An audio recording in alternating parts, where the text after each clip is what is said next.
Hello, welcome to Story Behind the Song. We're nearly done with the whole album, and today's song is Revolution. Now, the thing that stands out to me about this song more than anything else is that I don't think it should be on the record.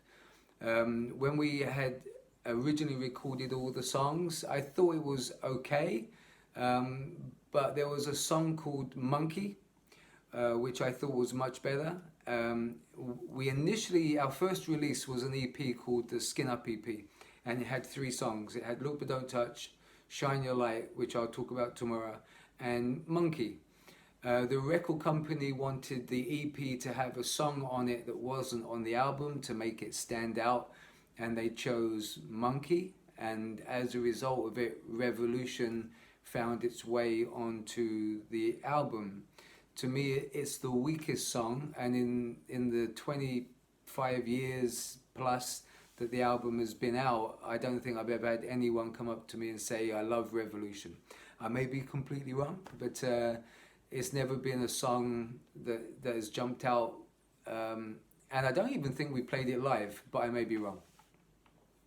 So where this song came from, and Neville and I, we flew to New York, and the publishers recommended that we worked with a guy called Bobby Held. And he was friends with Paul Stanley, and for that reason alone is why we worked with him. So we went to his apartment and we sort of came up with this bare bones idea. The song progressed massively as the band progressed, and a whole bunch of other stuff was added to it. But the bare bones of the idea came up in this New York apartment, and it sort of, the conversation that I had a few days ago talking about publishing, in terms of a melody, a riff, and a lyric, all was formulated within this apartment. But the real body of the song was something that was put together down the line. It came about from a riff, as always. At certain times, certain bands released albums and songs which were like a massive influence. And like Still of the Night by Whitesnake, that was a massive influence. I don't think you'd have Night Song without Still of the Night. And without Aerosmith Loving an Elevator, you probably wouldn't have Revolution. That was a big song. It put them into another level and influenced a lot of bands and musicians, me being one of them. So this little riff came about.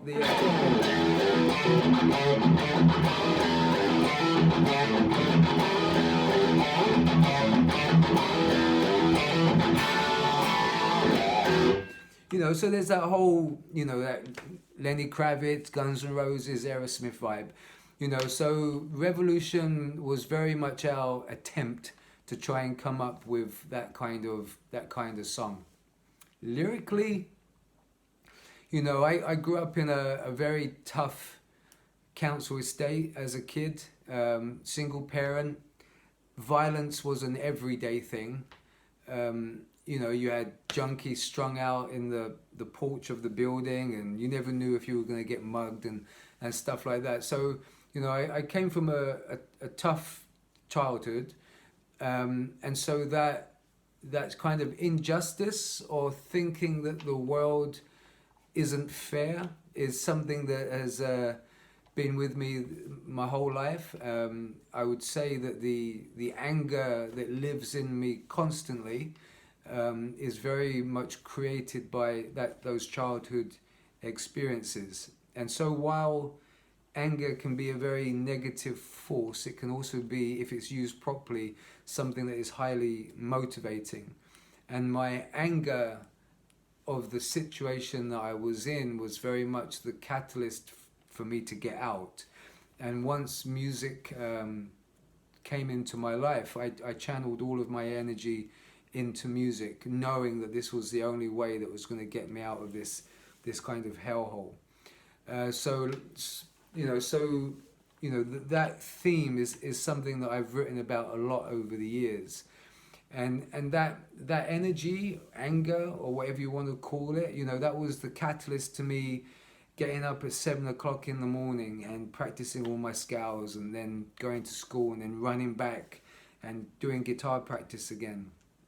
And then, eventually I stopped going to school because I just knew that it was not for me, and I just used to stay at home. So I used to sign the register in the morning, then come home again, play guitar, go back in the afternoon, sign the register and come back again.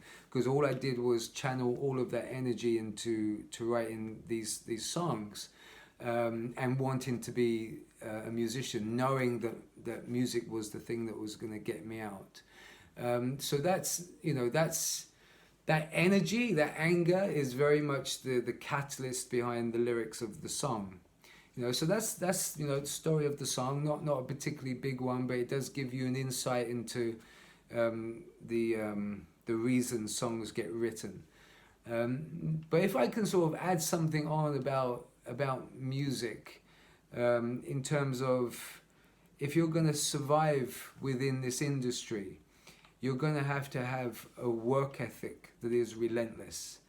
Because good is not good enough.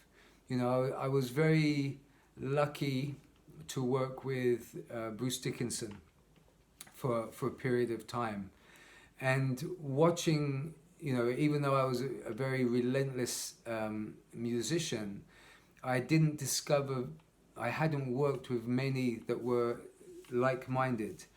And Bruce was the first person where I just used to watch him, and I was in slight awe of how he was just relentless, driven. I remember when we were recording an album with him, and he'd set up a flight simulator in the studio, and while the band were recording songs, he was learning how to fly a plane. Now he owns an airline. And then when Chris Tangridis, who was the producer, he would just go, "Bruce, I need you to sing some vocals now." And he would just get up from the flight simulator, and he would go into the studio, get out his pad, and then he would just deliver. Every line had a level of intensity that was like, oh my God. And then he would do his lines, and then he would come back and he'd listen to it, and then he'd sit back down behind the flight simulator, and away he would go. He was relentless.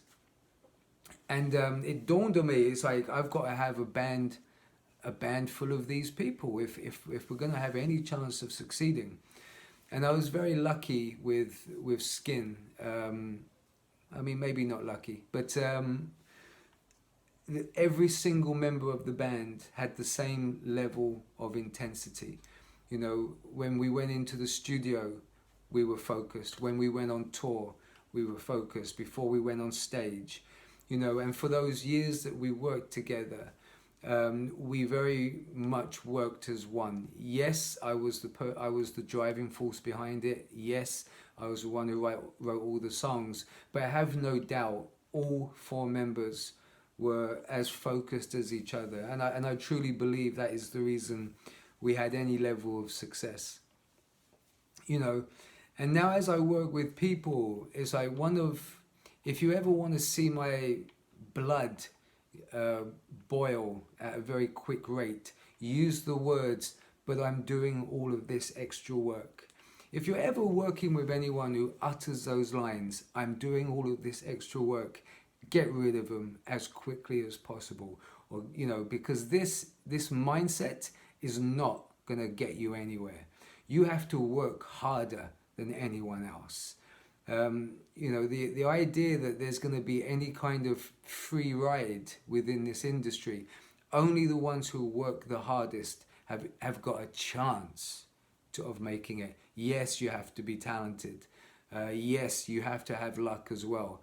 But without that work ethic, forget it. So be very careful with the people that you work with. If you can't see the big picture, knowing that these people are going to be on a tour bus with you, if there's someone who wants to hang out with their mates, or I want to spend time with my girlfriend, or I'm gonna go to the movies. Forget it. You've got to have people who wake up in the morning thinking about this, and when they go to bed, they're excited about waking up the next morning to do it again. And anyone who doesn't see it like that, like I said before, just get rid of them. The The hardest working people I know, people like Andy Copping, people like Rod Smallwood, Bruce Dickinson, you know, it's relentless. And that's what you need to seek out. And if you want good people to work with you, then you have to be relentless as well. Okay, so I hope in some way that gives you an insight into how I think. And until the next time, later.